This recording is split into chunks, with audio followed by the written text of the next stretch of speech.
Bangladesh has been without an elected Prime Minister for the last 18 months. Since 2024 coup, the country has been governed under an interim arrangement led by Nobel laureate Muhammad Yunus.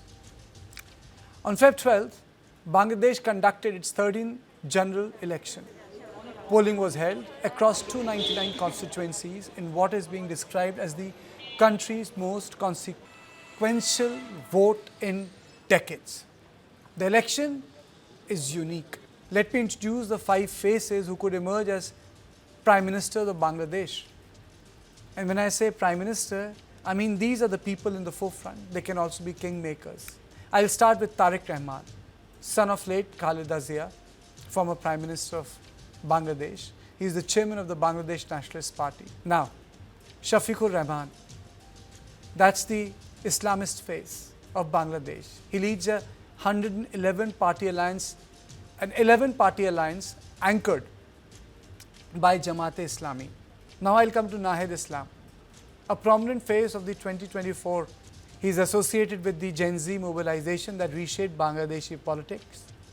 Another name is Mirza Fakhrul Islam Alamgir, General Secretary of the BNP, considered a consensus builder within party rank, could emerge as a compromise candidate, particularly if the July Charter complicates Tarique Rahman's pathway.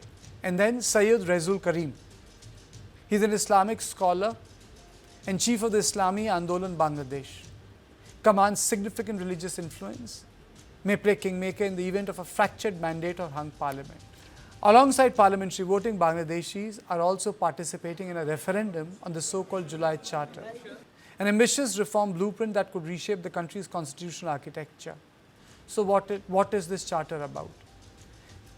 Basically, it's a proposal for 2 5-year terms for the Prime Minister.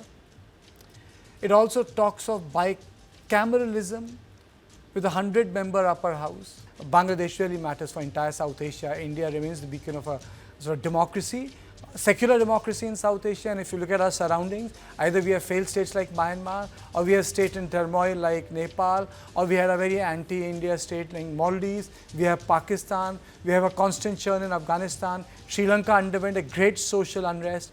India remains the only oasis in South Asia. And in case if Bangladesh again becomes problematic in context of the churn, then I would say our choices will get narrowed down.